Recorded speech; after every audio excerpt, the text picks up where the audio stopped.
Everyone. तो स्वागत है आपका इस नए सेशन के अंदर, जहां पे आज हम 2D एरे के फंडामेंटल क्वेश्चंस के बारे में डिस्कस करने वाले हैं। अभी तक पुरानी वीडियोस में मुझे लगता है कि आप सबने समझ लिया होगा कि 2D एरे होता क्या है, किस तरह से 2D एरे में हम एड्रेसिंग करते हैं, वो सब फैक्टर्स हम ऑलरेडी देख चुके हैं। तो आज का जो क्वेश्चन है that is about the rotation of 2D matrix. सबसे पहले वही हमारा फंडामेंटल स्टेप्स रहने वाले हैं। हम प्रॉब्लम स्टेटमेंट को समझने की कोशिश करते हैं कि ये प्रॉब्लम क्या रिप्रेजेंट कर रही है, क्या कहना चाह रही है हमें, और किस तरह से इस प्रॉब्लम को हम सॉल्व करेंगे। उसके बाद मैं इम्प्लीमेंटेशन करके दिखाऊंगी एक बार जब हमने अप्रोच को डिस्कस कर लिया, और फाइनली हम यहाँ पर टाइम और स्पेस कॉम्प्लेक्सिटी के बारे में डिस्कस करेंगे। ठीक है, so let's get started. Let me open the PDF। तो यहाँ पे रोटेशन ऑफ मैट्रिक्स का मतलब क्या है? मतलब सिंपल सा ये है कि जब भी मैं यहाँ पे बात करूंगी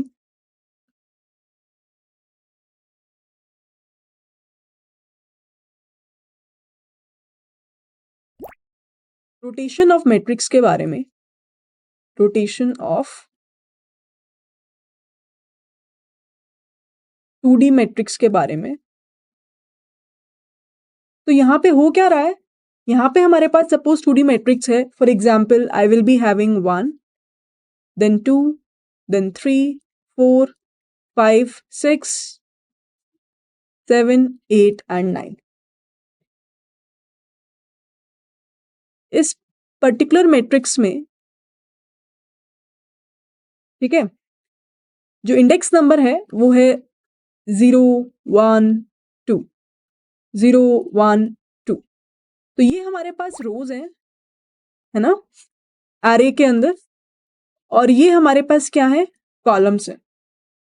अब क्वेश्चन ये है कि इसको अगर मैं 90 डिग्री रोटेट करती हूँ, when I will rotate this particular matrix bye 90 degree, तो क्या आएगा? क्लॉकवाइज 90 डिग्री रोटेट कर दो तो मेजरली होगा यूं कि जो हमारा आउटपुट होगा उसमें सबसे पहले तो होगा 7 8 9, फिर होगा 4 5 6, और फिर होगा 1 2 एंड 3। तो इस तरह से हमारी जो है मैट्रिक्स फॉर्म हो जाएगी। क्लियर है? तो अगर यूजर इस तरीके का इनपुट डालता है, अगर यूजर इस तरह का इनपुट डालता है, तो ये जो है ये हमारे पास एज अ आउटपुट रिस्पॉन्स में आता है। If a user will enter this kind of a input, तो यहां पे हमने किया क्या? हमने यहां पे सिंपल सी चीज करी, that is rotation of matrix bye 90 degree in clockwise direction, है ना। क्लॉकवाइज डायरेक्शन में मैंने रोटेट करने की कोशिश करी इसे। सिंपल है। अब यहां पे इसको किस तरीके से हम कर सकते हैं, that is the fundamental question that we have to ask, कि हम किस तरह से 90 डिग्री रोटेट करके क्लॉकवाइज में इस तरीके का आउटपुट जनरेट कर सकते हैं। अब यहाँ पे 2D मैट्रिक्स में आपको पता होना चाहिए इस क्वेश्चन को सॉल्व करने के लिए कि ट्रांसपोज का कॉन्सेप्ट क्या होता है। देखो यहाँ पे सबसे पहले हो क्या रहा है, बहुत ध्यान से अगर मैं देखूं तो यहाँ पे जो रोज हैं वो कॉलम्स बन रहे हैं। फॉर एग्जाम्पल 1 2 3 एक रो थी, वो मुझे कॉलम में दिख रही है आउटपुट के अंदर, है ना। 4 5 6 एक रो थी, वो भी एक कॉलम में दिख रहा है, और 7 8 9 भी एक रो थी जो कि एक कॉलम फैक्टर में मुझे दिखाई दे रही है। Right, this is the kind of a structure that we are getting. इसका मतलब कहीं ना कहीं सबसे पहला स्टेप हमें क्या करना है? सबसे पहला स्टेप जो होगा that is the transpose of a 2D matrix. Transpose of a 2D matrix. कैसे ट्रांसपोज करेंगे 2D मैट्रिक्स का? ट्रांसपोज का मतलब ही ये होता है कि interchange of whatever rows I have, I will convert them into column. For example पहली रो क्या है? 1 2 3, इसको मैं कॉलम में कन्वर्ट कर दूंगी, तो ये हो जाएगा 1 2 3।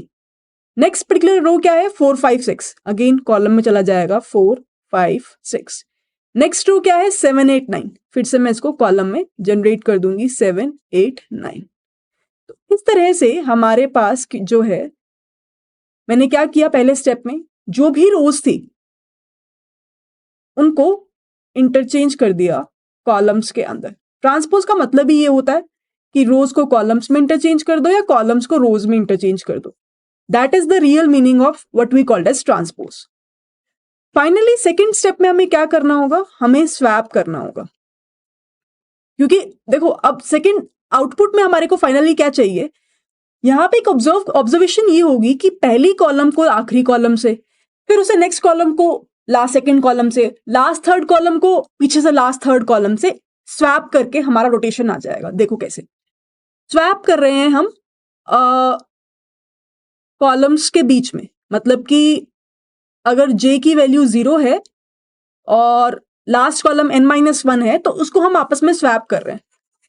तो swap among the columns or between the columns, right? तो अगर मैं पहले कॉलम और लास्ट कॉलम को स्वैप करती हूँ तो मेरे पे आउटपुट क्या आता है, 7, 8, 9 यहां आ जाएगा, 7, 8, 9 यहां आ जाएगा और 4, 5, 6 will become as it is।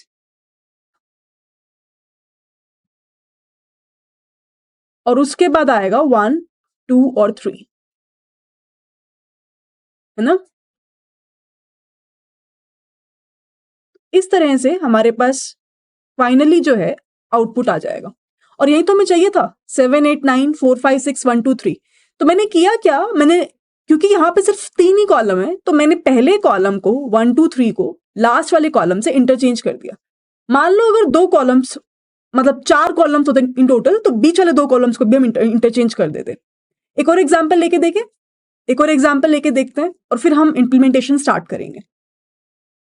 ठीक है, फॉर एग्जाम्पल मेरे पास एक एरे है 1, 1, 2, 3, 4, ठीक है, 5, 6, 7, 8, 9, 10, 11, 12, 13, 14, 15 और 16।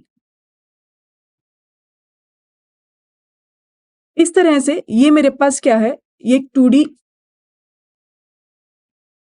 2D एरे जिसमें मेरे पास 4x4 साइज है।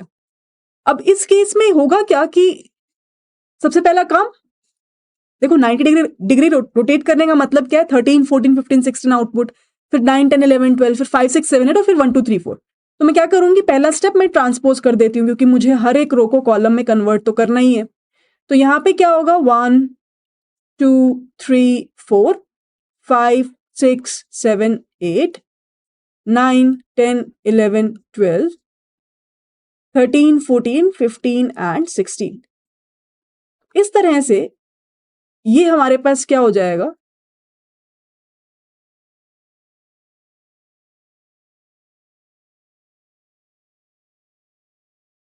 आउटपुट में ट्रांसपोज में आ जाएगा। अब मैं क्या करूंगी, सेकेंड स्टेप क्या होगा, this is the first step, right, this is the first step.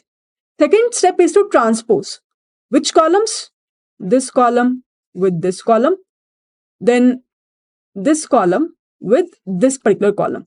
तो होगा क्या कि अपने पास जो वैल्यू आएगी दैट इज 13, 14, 15, 16 का ट्रांसपोज होगा 1, 2, 3, 4 के साथ में, 9, 10, 11, 12 का ट्रांसपोज होगा 5, 6, 7 और 8 के साथ में। Make sense. तो इस तरह से हमारे पास एक फाइनल आउटपुट में मैट्रिक्स आ जाएगा which is a 4x4 matrix. Make sense. And this is what we want to get as an output. तो इस तरह से हम आउटपुट को जनरेट कर सकते हैं। तो सेकेंड स्टेप में हमने क्या किया, सेकेंड स्टेप में हमने स्वैप किया। किसको स्वैप किया, पहले कॉलम को आखिरी कॉलम से, नेक्स्ट कॉलम को लास्ट सेकंड कॉलम से, उससे नेक्स्ट कॉलम को लास्ट थर्ड कॉलम से एंड सो ऑन। तो अब एक काम करते हैं, जो भी कॉन्सेप्ट हमने पढ़ा अभी यहाँ पर एक बार उसको इंप्लीमेंट करके देख लेते हैं जावा प्रोग्रामिंग लैंग्वेज में, उसके बाद हम फर्दर अपना स्टार्ट करेंगे टाइम कॉम्प्लेक्सिटी एनालिसिस का पार्ट। ठीक है, तो यहाँ पे मैं ओपन कर लेती हूँ PW स्किल्स लैब को एक बार के लिए। और करते क्या है हम यहाँ पे, सबसे पहले हम एक 2D एरे बना लेते हैं। अब 2D एरे को बनाने के लिए क्या करना होगा ये देख लें। इंट, क्योंकि 2D एरे तो हमें रोज और कॉलम्स के लिए 2 ब्रैकेट लगाने होंगे, नाम है एर, और यहाँ पे सपोज हम मेंशन कर देते हैं हमारे जो एरे है, फॉर एग्जाम्पल 1 2 3 4, ठीक है। उसके बाद हमारे पास क्या है 5 6 7 8, उसके बाद हमारे पास क्या है 9 10 11 12, उसके बाद हमारे पास क्या है मे बी 13 14 15, जस्ट नाउ जो हमने एग्जाम्पल डिस्कस किया 16। इस तरह से हमने एक 2D एरे को क्रिएट कर लिया। अब एक फंक्शन में लगा देती हूं यहाँ पे रोटेटेड मैट्रिक्स के नाम से, जिसके अंदर मैं उस एरे को पास कर दूंगी। और फाइनली मैं क्या करूंगी, मैं एक वेरिएबल बना लेते हैं मैट करके, एरे के अंदर से वो वैल्यू को उठाएगा और प्रिंट करता जाएगा। तो what we will do, we will say system dot out dot println, और यहाँ पे हम एरेज को टू स्ट्रिंग में कन्वर्ट कर देते हैं just for a proper demonstration of the output, और यहाँ पे मैं प्रिंट करा दूंगी उस मैट की वैल्यू को, ठीक है। अब ये जो हमने किया यहाँ पे स्टेप, ये क्या है, ये फंक्शन कॉलिंग है।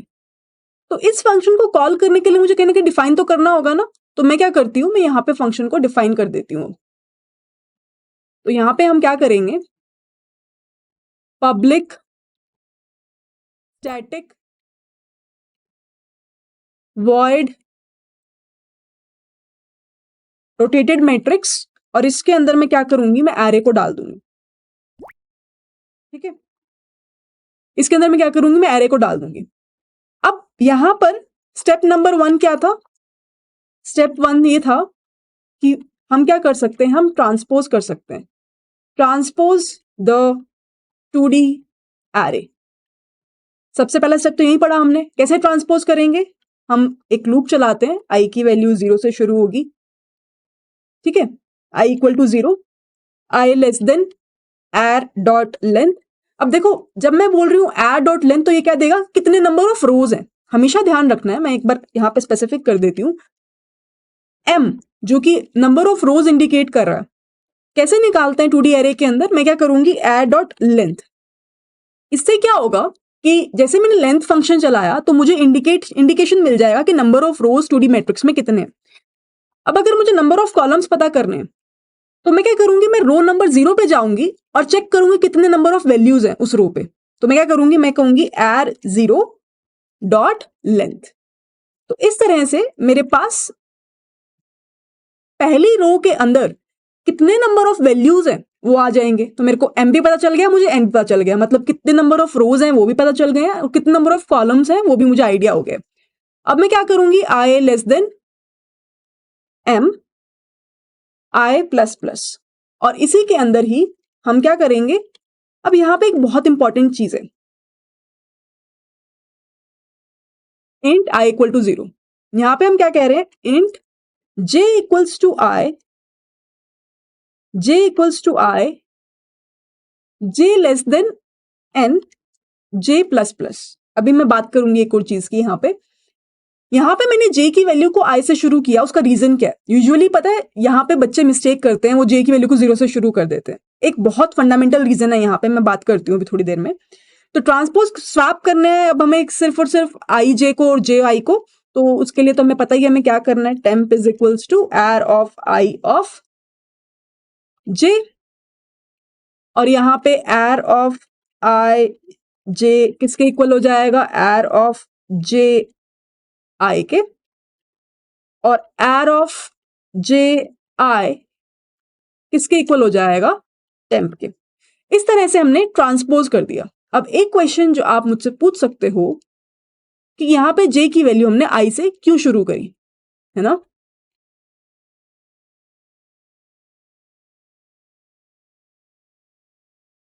एक बार के लिए इंपोर्ट कर लेते हैं, import Java dot यूटिल dot star,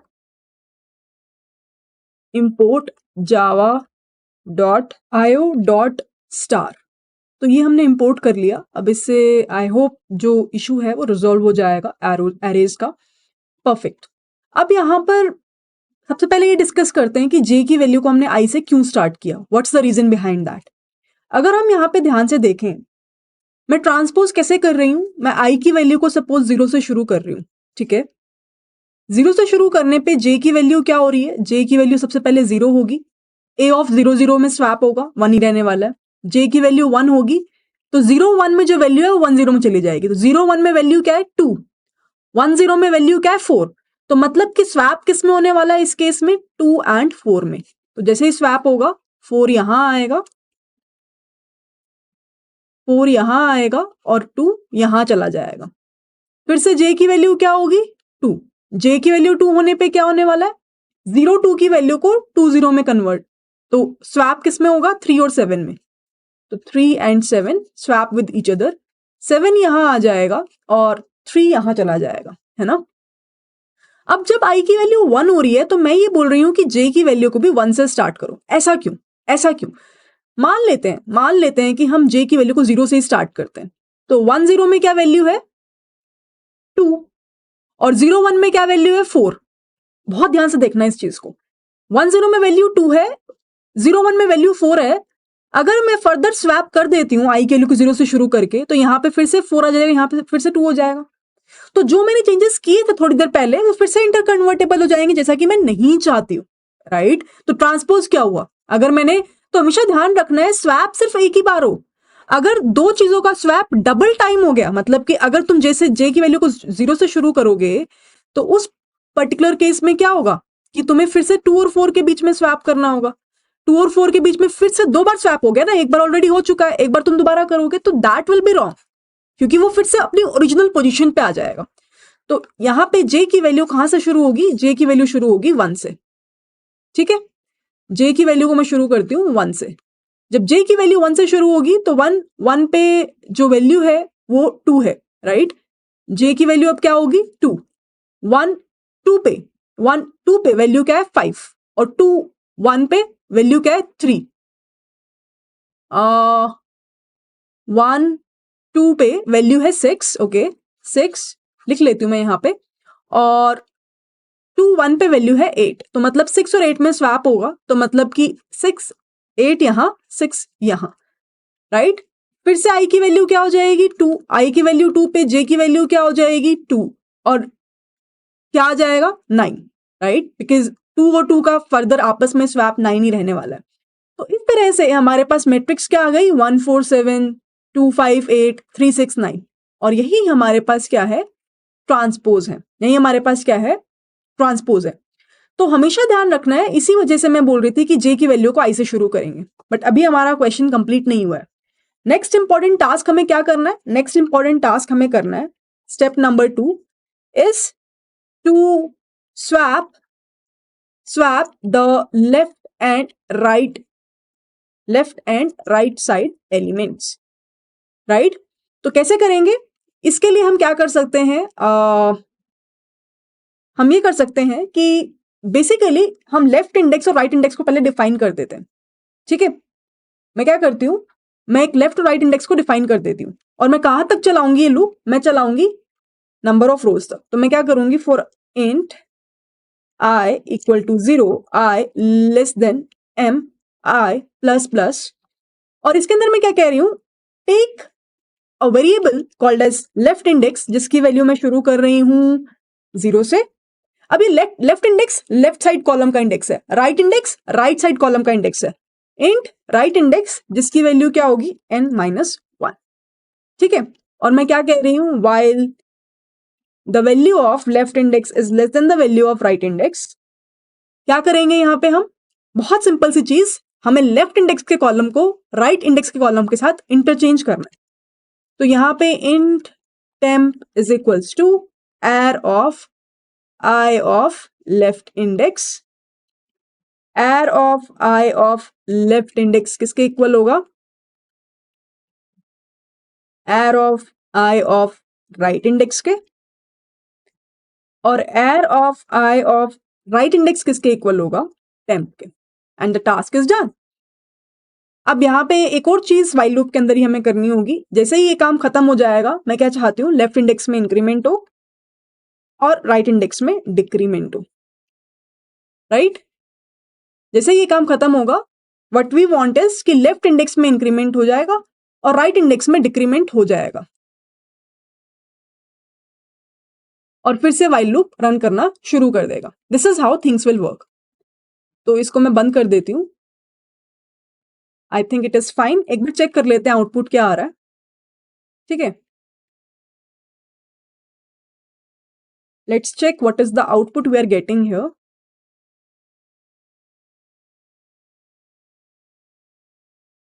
let's save this, run Java.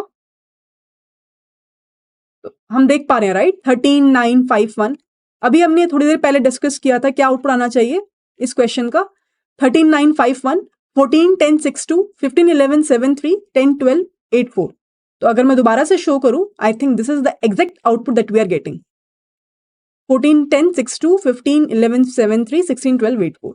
तो इस तरह से हम rotation of a 2D matrix bye 90 degree कर सकते हैं।